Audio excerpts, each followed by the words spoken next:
ce matin, au début de ce congrès, vous avez entendu Maxence et la merveilleuse Marie-Alice nous dire « Vous allez rêver ». Si à la fin de cet exposé sur le mystère du sang, quelqu'un me pose la question « Est-ce que le rêve est dans le sang ?», je serai très fier et très honoré. Vous savez que le sang est habituellement représenté par le cœur rouge pour évoquer symboliquement sa grande sensibilité et sa capacité à faire passer rapidement les émotions. Donc, avant de vous parler du sang au XXIe siècle, j'ai voulu vous présenter l'histoire du sang. Elle commence en Australie, il y a 60 000 ans. Certains disent 40 000 pour chipoter. Mais enfin, je suis allé en Australie. 60 000 ans, c'est le double de la grotte Chauvet en Ardèche. Et les aborigènes sont toujours là. Ils vous surprendraient parce qu'il suffit d'aller au musée du Quai Branly pour voir des œuvres d'art qui se vendent maintenant plus cher ou aussi cher que les Picasso. Et ils vous surprendraient par la capacité qu'ils ont eue à résister pendant 200 ans aux colons et bagnards britanniques qui venaient pour leur prendre leurs terres et leurs richesses. En Tasmanie, par exemple, ils ont été complètement éradiqués. Mais les Maoris ont résisté en Nouvelle-Zélande et les aborigènes sont maintenant très choyés par les Australiens parce qu'ils se sont aperçus d'une chose, c'est que s'ils avaient autant résisté, c'est à cause de ce qu'on appelle le temps du rêve, dream time. Le temps du rêve, c'est une connaissance très précise, accumulée au cours des siècles, de l'inconscient dans les trois règnes. En particulier, quand vous allez dans le désert du nord de l'Australie, il y a une montagne rouge qui s'appelle Ayers Rocks. Pour les Australiens, c'est du sang. Il y a aussi, près du fleuve Darling, des populations aborigènes qui se tapent la tête avec des boomerangs pour faire sortir le sang sur le cadavre au cours d'un enterrement. Mais ce que la diversité biologique a imposé aux écologistes australiens, c'est que les aborigènes connaissent toutes les plantes. Les 1200 espèces d'eucalyptus, les 600 espèces d'acacia. Ils connaissent tous les minéraux. Ils connaissent tous les animaux, pas seulement les kangourous. Et donc, cette connaissance de la nature, elle est reconnue maintenant pour être une connaissance de l'inconscient. Alors ça, c'est très important pour nous, parce qu'on va voir le flux et le reflux des connaissances au cours des événements qui ont suivi. La suivante. Vous voyez, actuellement, elle est très connue, la grotte Chauvet, 30 000 ans. On voit des blessures de sang sur les animaux et on voit ces mains entourées d'une poudre rouge. Mais ce sont des populations nomades qui cherchaient des abris dans des grottes. On ne connaît pratiquement rien sur elles. Donc, passons. Nous arrivons à l'Afrique, qui, comme vous le savez, est l'avenir du monde. Il y a le crâne de Lucie, qui a 3 millions d'années. Mais pour ce qui est du sang, on ne trouve que quelques traces récentes chez les Dogons et les Maasai, où chez l'homme, le sang représente le souffle, la puissance, la volonté. Et chez les femmes, malheureusement, le sang pendant la grossesse, les accouchements pendant les règles, représente la souillure et l'impureté. Il y a une espèce de paradoxe entre les deux qui est assez difficile à expliquer, mais on doit le considérer quand même comme une connaissance qui va vers le sang. La suivante. Alors en Chine, il y a eu un exposé bien plus clair que le mien il y a quelques minutes. En Chine, ce qui s'est surtout développé, c'est cette médecine énergétique où il y a de l'énergie en dehors et de l'énergie en dehors du corps, en dedans du corps, et que les échanges se font selon des méridiens, et c'est plus facile de reconnaître les zones sur des parties comme la main ou comme le pied ou l'oreille qu'au milieu du corps où le méridien, on ne sait pas trop où il passe. Alors, cette médecine énergétique a été complétée par une connaissance de la fonction des organes.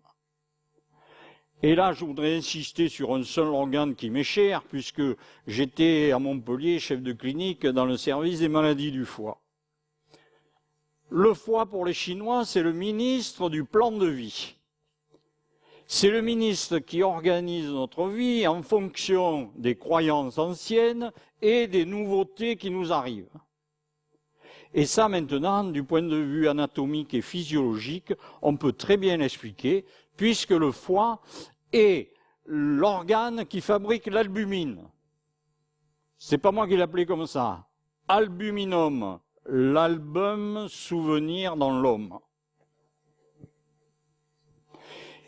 Je vous montrerai en vous présentant les différentes protéines que l'albumine est notre protéine mémoire, pendant que de nombreux acteurs des neurosciences continuent à chercher la mémoire à l'endroit où elle n'est pas. Mais nous y reviendrons. Donc il suffit d'étudier la médecine chinoise pour comprendre la fonction des organes autour du sang. La suivante, s'il vous plaît. Nous arrivons à l'Inde, pays de la non-violence, après qu'il y ait eu, pendant des siècles, des massacres, avec des démembrements, avec des populations entières qui étaient décimées, à un point tellement paradoxal que la non-violence s'est imposée. C'est en Inde qu'on trouve les premières saignées pour soigner. Mais c'est en Inde aussi qu'on trouve la médecine ayurvédique que je crois pouvoir vous dire que c'est l'ancêtre de l'homéopathie. Dis-moi quel est ton remède, quelle est ta plante, je te dirai quelle est ta maladie. La suivante. Alors là, on arrive au tournant.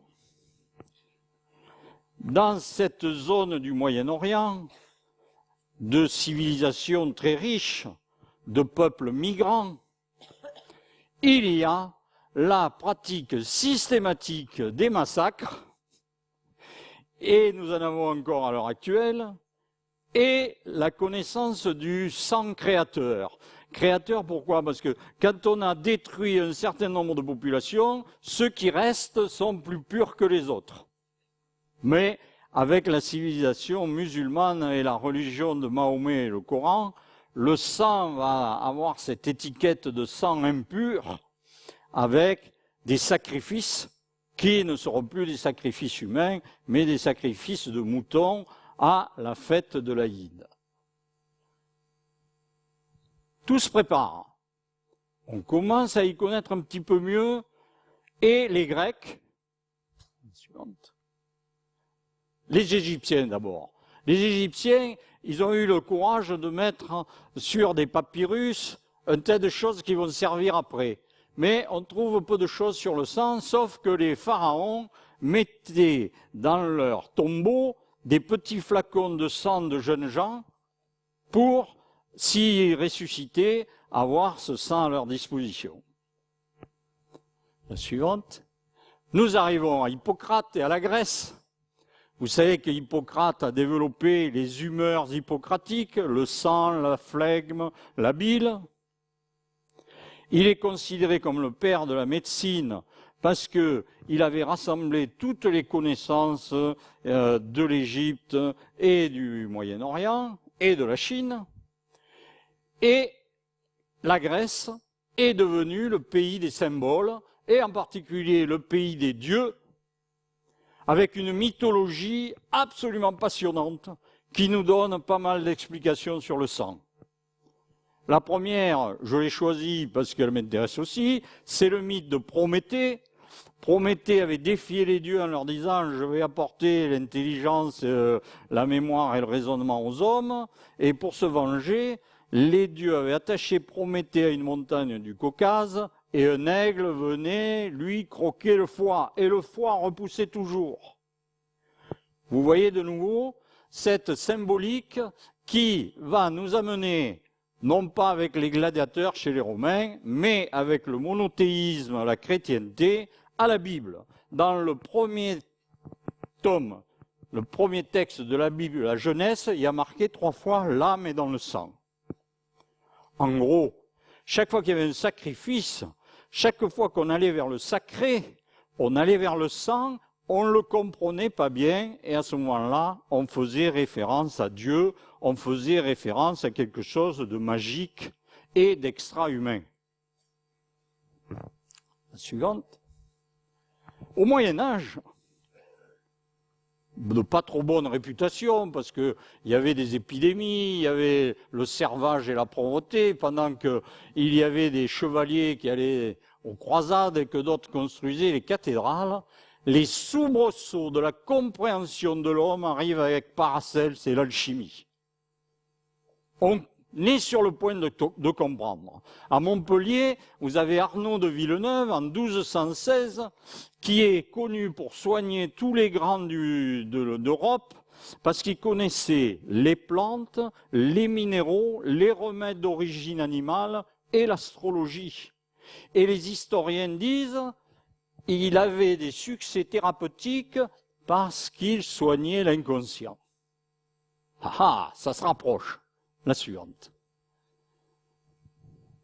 Au Moyen-Âge, Morgani et Vézal en Italie, fin du Moyen-Âge, début de la Renaissance, il va y avoir la connaissance du corps humain. Plus besoin de faire des massacres, quoique ceci continue toujours, bien entendu. Léonard de Vinci va écrire des choses essentielles, je vous demande de retenir seulement cette image, où on voit très bien que l'homme est dans une roue, et que le centre de la roue, c'est le sang. C'est pas le cerveau. La suivante. C'est là qu'arrive la catastrophe. On le tient, ce sang. On va tout comprendre. Et un Anglais publie en latin en Allemagne, De motu cordis, la circulation du sang. Et vous tient à nous dire qu'il a la trouille de se faire brûler vif sur un bûcher. Manque de chance, le célèbre René Descartes, qui a besoin de séparer l'esprit immatériel du corps matériel, dit un génial anglais qui a inventé la circulation du sang. Alors évidemment, ça lui fait une pub à la Séguéla, et notre anglais est couvert d'honneur. Vers la fin de sa vie, il reconnaît que c'est une bêtise impossible à vérifier. Comment voulez-vous en 1627 qui démontre la circulation du sang en plaçant des garrots sur le bras? Mais ça arrange tout le monde. D'abord de séparer l'esprit du corps, notamment les religieux, mais les scientifiques vont tomber dans le piège de la médecine chiffrée. On va chiffrer les vitesses, on va chiffrer les débits, on va chiffrer les contenus du sang et on va tomber jusqu'à notre époque dans la statistique. Ne vont être reconnues que les choses expérimentées avec des chiffres. La suivante. Pendant ce temps, remarquez, il y a toujours les Incas qui, par exemple, sont connus pour avoir fait 200 000 morts en 3 jours en arrachant le cœur. Vous voyez que le mystère continue. La suivante. Voilà les 150 000 kilomètres de vaisseaux. À tous les deux, on a 300 000 kilomètres la distance de la Terre à la Lune. Alors vous imaginez le sang circulant dans 150 000 km de vaisseau, mais ça ferait plus de bruit que dans le périphérique. Le sang n'a jamais circulé. Il est sous pression. D'ailleurs, dans l'encyclopédie de Diderot, il y avait déjà le muscle cardiaque envoie la valeur d'un verre de cognac 60 fois par minute dans l'aorte. L'aorte contient à peu près 800 millilitres de sang, sous pression forte. C'est écrit dans tous les livres de physiologie cardiovasculaire. Le sang est une pompe à compression. D'ailleurs, maintenant, vous avez vu, ils en mettent en plastique. Et même, ils mettent des pompes qui ont un débit permanent sans avoir les battements. C'est juste pour faire monter la pression au milieu, pour que ça aille jusqu'aux extrémités du corps. Mais ça n'a jamais circulé. Il y a des endroits où le sang va à l'envers. Chaque fois que vous demandez la vitesse du sang dans les veines, c'est marqué dans tous les livres, 0. Alors si c'est un circuit fermé, comment voulez-vous que ça circule à un endroit et pas à un autre? Vous pouvez chercher des vitesses de circulation, et on n'en trouve qu'une dans tous les grands livres de physiologie. Quelqu'un a mesuré la vitesse des globules rouges dans les artérioles de l'intestin, c'est 700 microns secondes. Ça fait 42 000 microns minutes, ça fait 2 520 000 microns à l'heure. Ça fait 2,52 m à l'heure. C'est du surplace. La suivante. Arrive le XXe siècle où des médecins et des biologistes lyonnais, à qui je rends hommage, réussissent à faire le portrait par ordinateur des protéines du plasma. Vous savez qu'en image de synthèse, on peut faire le visage, on peut dessiner un arbre ou la pyramide du Louvre, on peut faire des dessins animés. Je vous demande d'admettre que depuis 45 ans, des médecins généralistes, en général homéopathes dans toute l'Europe, font une prise de sang à un académicien, que vous voyez là. Un laboratoire fait des tests sur les protéines du plasma. Un ordinateur reconstitue le portrait des protéines du sang et un médecin lit ce portrait avec l'aide de certains remèdes, comme dans le principe homéopathique. Vous voyez Bernard, là, regardant la jumelle, notre jardin secret, les protéines du plasma. C'est pas nouveau, ça a 45 ans. Ça fait 30 ans qu'on leur dit qu'on a le portrait des protéines du plasma. Ils n'en veulent pas. La suivante. Voilà le portrait, on aura peut-être l'occasion d'en parler. La suivante. Regardez, dans un tube à essai au laboratoire, le plasma représente 55% du sang. Déjà dans les dessins qu'on trouve, le plasma disparaît. Pour laisser la place aux cellules, on est entré dans le monde de la cellule, les humeurs hippocratiques sont au placard. Et là, terrible, terrible, terrible, terrible, terrible. Biologie humaine, traduit en 46 langues, 6e édition, dans toutes les écoles de médecine, dans toutes les écoles d'infirmières, un livre indispensable. Regardez ce qu'on trouve. Composition et fonction du sang. Le sang est composé d'une matrice liquide non vivante. Alors il y en a qui critiquent la médecine, mais il faut d'abord critiquer la physiologie humaine. Nous aurions 2,5 kg de matrice non vivante dans les 5 litres de sang. Alors que on sait très bien que les protéines du plasma, que je vais vous décrire maintenant, sont les protéines porteuses de l'affectif inconscient.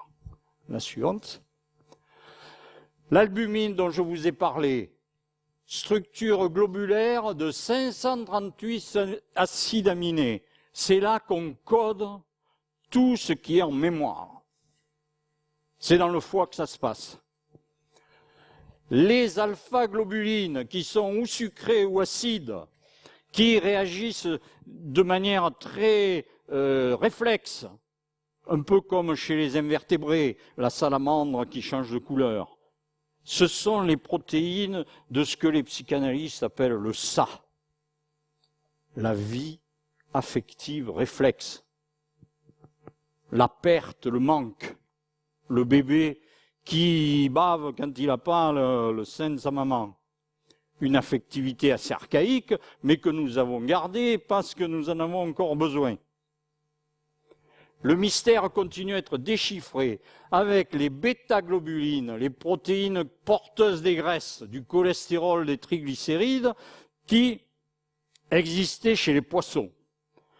Or, le poisson, c'est le requin de 40 tonnes, c'est le saumon qui fait le tour de la terre pour venir frayer dans la même frayère, et c'est le pêcheur qui a jamais les bras assez grands pour parler de son brochet.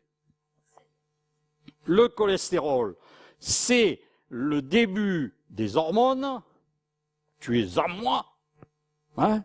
Tu es mon amour. Le cholestérol, c'est veut faire coller son être avec son rôle. Trop sérieux, trop consciencieux, trop scrupuleux. C'est ce que les psychanalystes appellent le moi. Et pour finir, apparaissent chez les mammifères et chez l'homme les gamma-globulines, qui ne sont plus sécrétées par le foie, mais par le système lymphatique, que les psys appellent le surmoi, ou la loi du père, la loi de la famille, la loi de la société. Le bébé est né avec 6% de gamma-globulines, il arrive à l'adolescence à 17, parce qu'il a subi l'éducation familiale et l'éducation à l'école, il a appris à se conformer, et comme se conformer, c'est un peu pesant, il se révolte. Les gamma-globulines deviennent dans le sang les signes de la révolte et du sentiment d'injustice. Je viens de vous décrire le support protéique de, j'allais dire, le langage de notre vie affective inconsciente. C'est dans le sang, c'est pas ailleurs, vous êtes bien d'accord avec moi? Ils n'en veulent pas. Ils envoient toujours la main là-haut.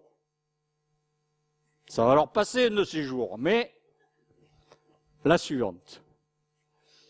En gros, voilà des images reconstituées par ordinateur qui vous montrent la répartition, le relief de ces protéines que vous imaginez dans les 150 000 kilomètres de tuyaux comme notre Internet. Dans le langage Internet, je vous signale, c'est le langage numérique, 0 et 1. Dans le langage protéique, il y a le monde, l'Express, nous deux, Harakiri, il y a Antenne 2, TF1, etc. On met dans notre sang toutes les informations qui la protéine est la substance sensible, a dit Steiner. Hein? Ça vient de Proté, le dieu des métamorphoses. Le disque dur, c'est les protéines du sang. Une fois que le message est inscrit dans les protéines, voilà un capillaire cérébral, et vous voyez autour du capillaire et de la barrière hémato-méningée des cellules dont on a déjà parlé, qui s'appellent les astrocytes, qui ont des palpeurs dans les 3 dimensions et qui font passer le message protéique inconscient sur un écran.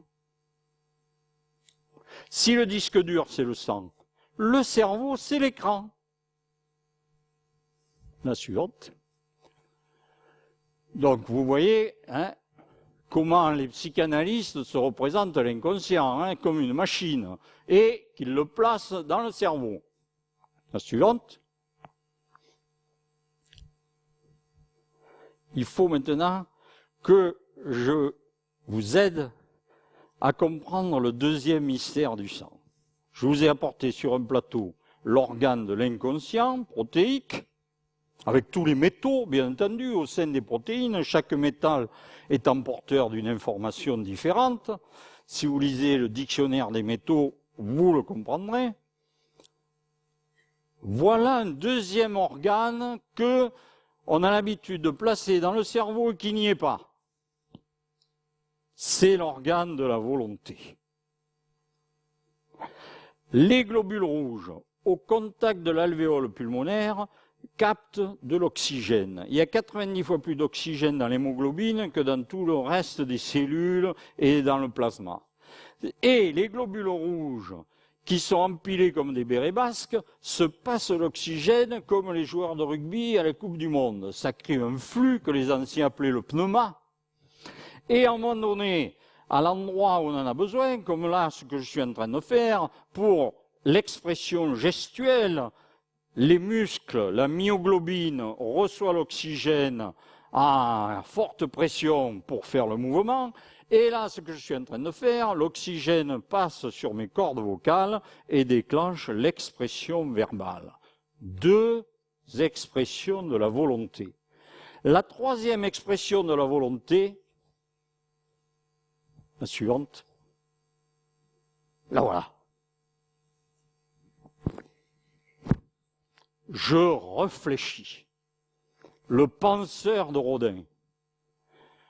On polarise nos globules rouges. Le cerveau consomme quelquefois 25% d'oxygène. Et cet oxygène, ils nous font croire que c'est pour apporter de l'énergie aux neurones pour fabriquer la pensée. L'oxygène, on peut revenir à la précédente et à celle d'avant. Ah, celle d'avant. Voilà. Vous voyez les globules rouges, là, dans le capillaire cérébral. Ils jouent le rôle du Karcher. Vous avez déjà vu du blanc d'œuf. Les protéines, elles donnent une substance colloïdale comme le blanc d'œuf. Le plasma est une substance colloïdale. Et les globules rouges enlèvent l'eau autour des protéines pour les rendre plus lisibles dans leur relief et dans leur message, pour l'affichage conscient. Donc voilà les 3 expressions de la volonté, la parole, le mouvement et la réflexion. Si on peut revenir à la suite.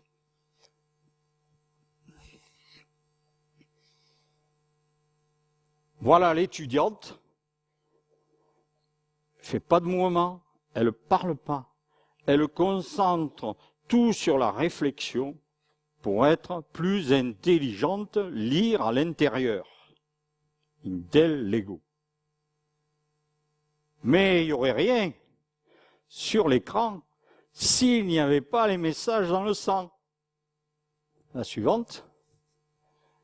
Alors il y a une 3e chose dans le sang que vous devez connaître. Si on vous demande quel est l'organe du désir, encore beaucoup qui vont envoyer la main vers là ou vers là. Eh bien, le désir est dans le sang. Il constitue un organe que j'ai appelé le désirome et qui est la constellation des microcarbones et des moyens carbones. Il y a le gaz carbonique, le carbone, c'est la carence de bonheur, et carbonique, vous ferez la liaison.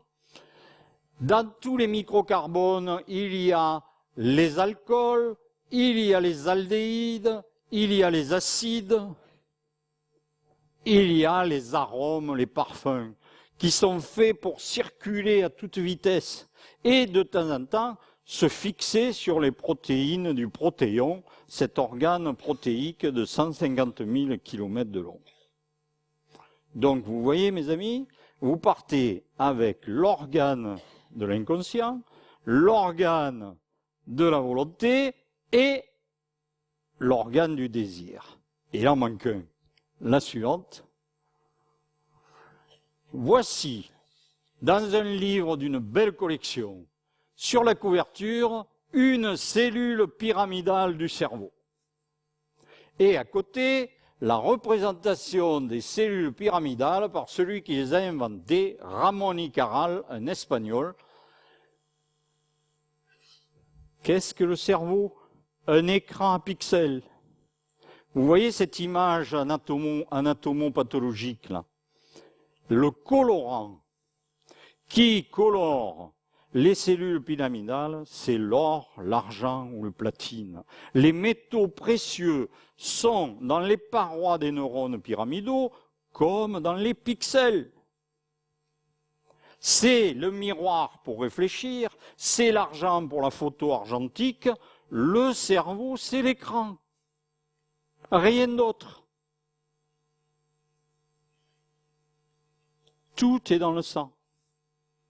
Évidemment, si vous prenez quelques drogues psychédéliques, vous augmentez vos capacités d'accession à la conscience, vous allez avoir des images, vous prenez un pinceau et un tableau et vous finissez au musée. Je vous rassure, j'ai rien pris aujourd'hui. Quand vous achetez une télé, on dit c'est un écran à plasma. C'est pas moi qui l'ai appelé comme ça.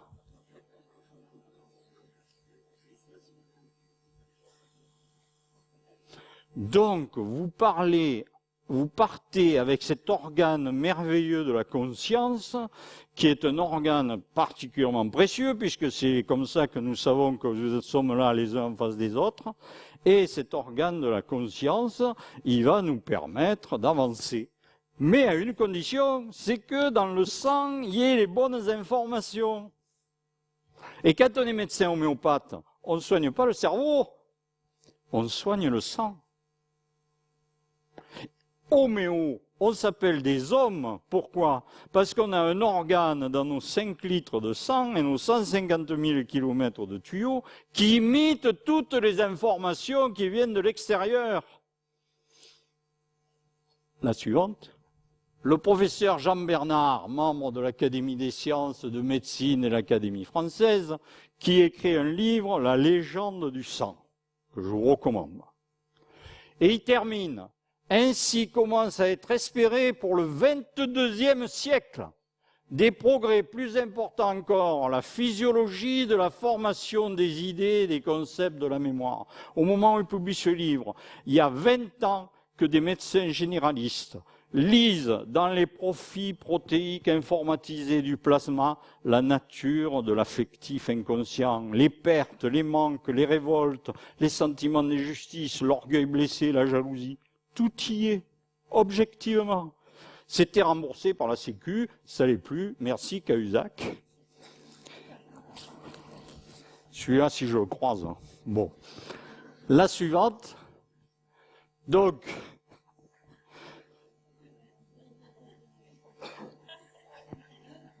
trois organes d'un coup dans le sang, vous comprenez d'où vient le mystère. Et je répondrai à la merveilleuse Marie-Alice, qu'est-ce que le rêve?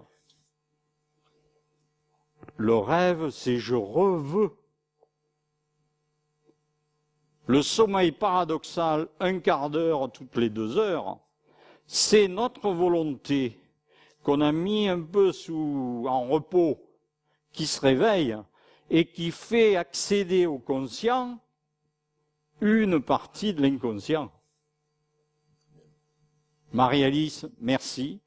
J'espère qu'avec ces organes en plus et la circulation en moins, vous serez intéressés par les quelques bouquins que j'ai pu commettre et que désormais, vous serez des défenseurs inconditionnels de l'homéopathie, qui est une médecine du sang